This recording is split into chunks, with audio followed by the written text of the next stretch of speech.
সকলকে সুপ্রভাত জানিয়ে আজকের ব্লগটা শুরু করলাম সুন্দর এক প্রাকৃতিক সৌন্দর্য তুলে ধরে।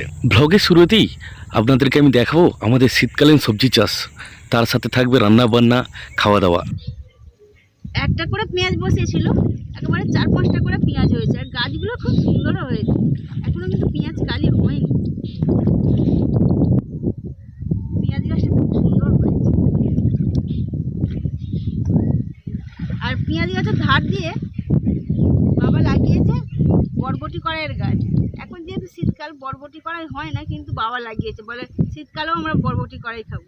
এখানে আছে লাল মূলো শাক এবং তার সাথে আছে ধনেপাতা। লাল মূলো শাকের ফাঁকে ফাঁকে ধনে পাতাগুলো এত সুন্দর হয়েছে, একদম বড় বড় গাছ হয়েছে আর হালি হালিও হয়ে আছে। এর সঙ্গে কিন্তু পালং শাক ফেলেছিল, পালং শাকগুলোও শুয়োরে খেয়ে নিয়েছে।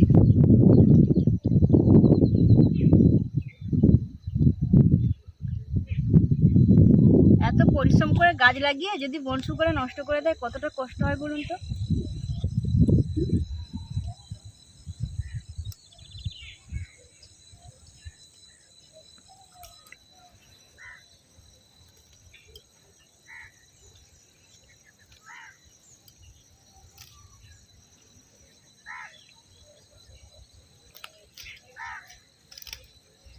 প্রয়োজন মতো তুলে নিয়েছি। আর এই দিকে দেখুন, আমার এই সাইডে যে গাছগুলো আছে, এগুলো বিম কড়াইয়ের গাছ। মোটামুটি হালকা ফুল আসতে শুরু করে দিয়েছে। কষ্ট করে চাষ করার পর সবজি দেখলে কিন্তু সবারই আনন্দ হয়, আবার তার মধ্যে বন শুয়োরে নষ্ট করে দিয়েছে, তখন কিন্তু খুবই কষ্ট হয়। দেখুন কত সুন্দর কড়াই হয়ে আছে, প্রত্যেকটা গাছেই কিন্তু ফুল এসে গেছে। এই দেখুন, ঝাঁটি বিম কড়াইয়ের গাছ বলে বিম কড়াইয়ের গাছগুলো ছোট ছোট হয়েছে। এই যে অনেক দিন পর বাগানে এসে এই সবজি গাছগুলো দেখে কিন্তু খুব ভালো লাগছে।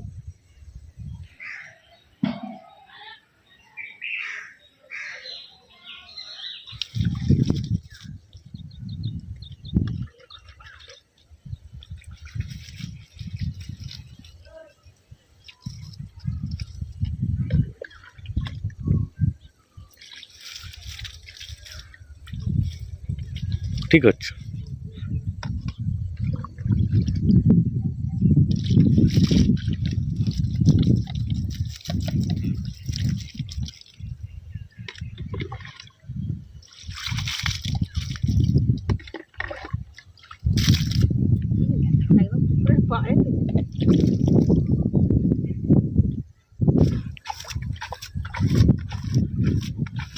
এভাবে দিলে কি হয়, পুরো জায়গাটা জলটা পায়।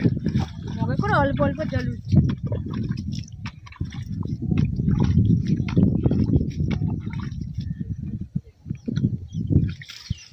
তিন দিন 4 দিন ছাড়া ছাড়া এই গাছগুলো জল দিচ্ছে।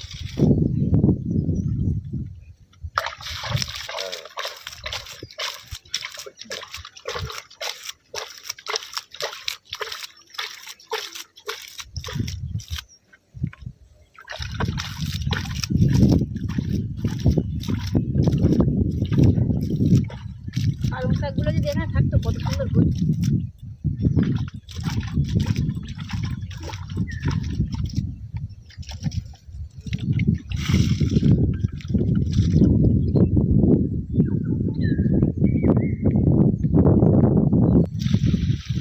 পেঁয়াজ গাছে জল দেওয়ার নিয়ম হচ্ছে এরকম ভাবে, কারণ গাছের উপরে দিলে গাছগুলো ভেঙে যাবে,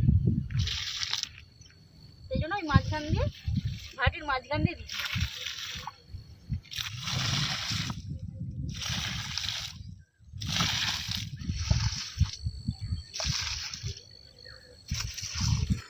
ওলকপি গাছগুলো আমি ছড়িয়ে ছড়িয়ে দিই। হ্যাঁ হ্যাঁ, ওলকপি গাছগুলো বেশ ভালো হয়েছে, বিট গাছগুলো ভালো হয়েছে।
হয়েছিল, কিন্তু বন্ধ করে নষ্ট করে দিয়েছে। সব গাছ একদম মুড়ো করে খেয়ে নিয়ে। আমাদের বাগানে মোটামুটি যা যা সবজি চাষ হয়েছে সবই তো আপনাদের দেখালাম। আর বাদ বাকি যে পাটটা ফাঁকা রয়েছে এই পাশে, ওই পাশটা বাবা সব কুপিয়ে রেখেছে। ওই জায়গাগুলো টমেটো চারা বসানো হবে। কিছু কিছু টমেটো চারা ওইদিকেও আছে, বসানো হয়ে গেছে, সেইগুলো ফুল এসে গেছে।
মাছের পিসগুলো লবণ হলুদ গুঁড়ো ভালোভাবে মাখিয়ে নিয়েছি, এবার একটা একটা করে ভেজে নেব।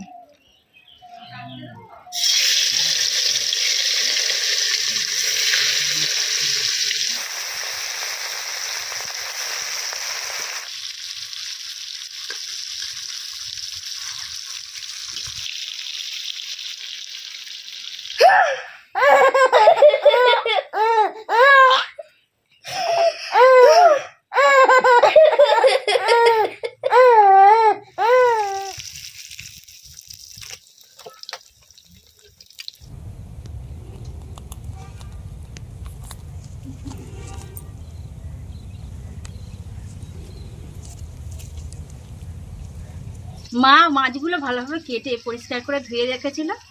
আমি মাছগুলো ভালোভাবে ভেজে নিয়েছি এবং তার সাথে সাথে উচ্ছে আলু ভাজা, কুঁদরি আলু চচ্চড়িও করে নিয়েছি। আর এখন মা ঝোল বসাবে দেশি রুই মাছ দিয়ে, সেটা আবার পোস্ত বাটা দিয়ে। পোস্ত বাটা দিয়ে মাছের ঝোল করলে কিন্তু খুব ভালো টেস্টি হয়। প্রথমে আলু এবং পেঁয়াজ কুচি দিয়ে দেবো। মাছের ঝোলে একটু আলু টমেটো পেঁয়াজ কুচিয়ে মাখো মাখো করলে কিন্তু ভালো লাগে খেতে। দিয়ে দেবো স্বাদ মতো লবণ, হাফ চামচ হলুদ দিয়ে। আলু পেঁয়াজ হালকা ভাজা হয়ে এসেছে, এরপর টমেটো কুচি দিয়ে দেবো।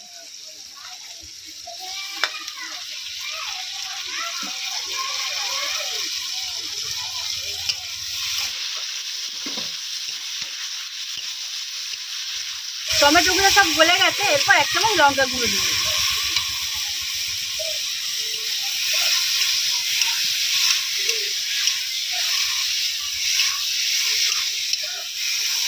কিছুটা ধনেপাতা কুচি দিয়ে দেবো। এটা আমাদের আমাদের নতুন ড্যাম, আজকে তুলে নিয়ে এসেছি। সব কিছু মশলা তৈরি হয়ে গেছে, এবার ঝোলের জন্য পরিমাণ মতো জল দিয়ে দেওয়া হবে।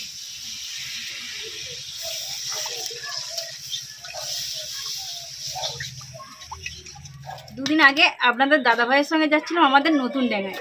বললাম যে চলো না, অনেক দিন তো যাইনি, মা আজকে বাবুর কাছে থাক, আমরা ততক্ষণ একটু নতুন বাগান থেকে ঘুরে আসি, কীরকম সবজি গাছগুলো রয়েছে দেখাও যাবে। তো আমাদের মাঠ না পেরোতে পেরোতে যে ডাঙার কাছাকাছি গিয়েও পড়েছে, মা ফোন করেছে যে বাবু খুব কান্নাকাটি করছে, তুমি বাড়ি চলে এসো। তো সেই দিন আর যাওয়া হয়নি। আজকে সকালবেলায় বাবুকে খাইয়ে ঘুম পাড়িয়ে দিয়ে চলে গিয়েছিলাম আমাদের নতুন পুকুরের পাড়ে। দেখলাম সবজি গাছগুলো খুব ভালো হয়েছে, আর বাবাও ছিল, বাবার সাথে সাথে একটু জল তুলে দিলে সবজি গাছগুলো তো দিলাম। অনেকদিন পরে গিয়েছিলাম, খুবই ভালো লাগছে। পেঁয়াজ গাছগুলো আমার খুব ভালো হয়েছে, কদিন পরে আর পেঁয়াজ কালি হবে। খুব সুন্দর হয়েছে, ওইটাই খালি সরে কিছু করেনি। হ্যাঁ, তারপর বাকি তাও ভয় হচ্ছে। আমাদের ওই পাশের বাড়ি একটা জেঠিমাদের, তাদেরও পেঁয়াজ গাছ লাগিয়েছে, নাকি হনুমানে তুলে খাচ্ছে। কি হবে গো মা? আমাদেরও তো করেছি, এবার ডিম কড়াই করেছি, কি করে। বাবা বলছে আগের বছর থেকে পেঁয়াজ গাছটাই বেশি করে দেবো, এত সুন্দর গাছটা হয়েছে। ঝোল ফুটে গেছে, এবার ভেজে রাখা মাছগুলো ঝোলের মধ্যে দিয়ে দেবো।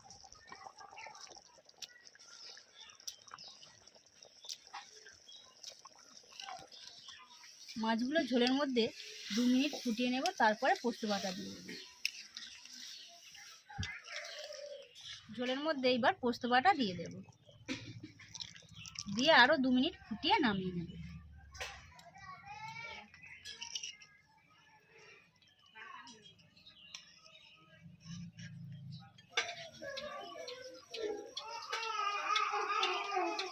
বাবু আমাদের এখন গুড বয় হয়েছে, সেই সকালবেলা খাইয়ে ঘুম পাড়িয়ে দিয়ে গেছিলাম, তারপর মাঠ থেকে আসার পরে উঠেছিল, তখন খাইয়ে স্নান করে ঘুম পাড়িয়ে দিয়েছিলাম, আবার এতক্ষণ টাইম দিয়েছে রান্না করার জন্য। এই মাত্র উঠেছে সোনাটা।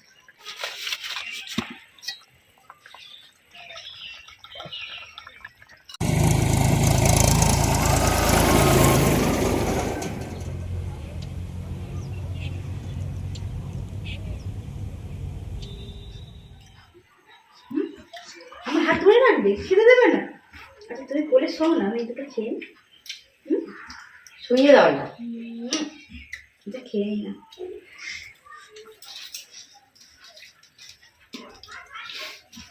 ঝোল দিয়ে খাবে? খেয়েছি।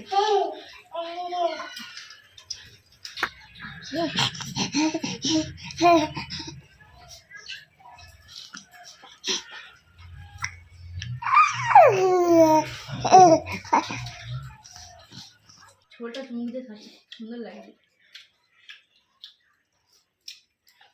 ঝোল ভালো হয়েছে? জ্যান্ত মাছ এরকম পোস্ত বাটা দিয়ে ঝোল করলে কিন্তু ভালো লাগে খেতে, খুবই ভালো হয়েছে। দেখো চুমুকে দেখো, খুবই সুন্দর হয়েছে। খেয়েছো? দুবারই বহু করছে। গোপুসোনা,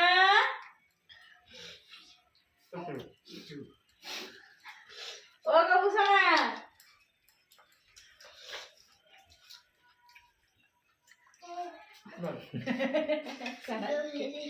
সারা দিচ্ছে।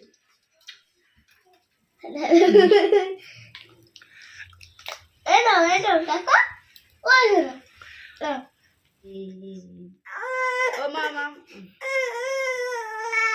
আর না, ওরে আমার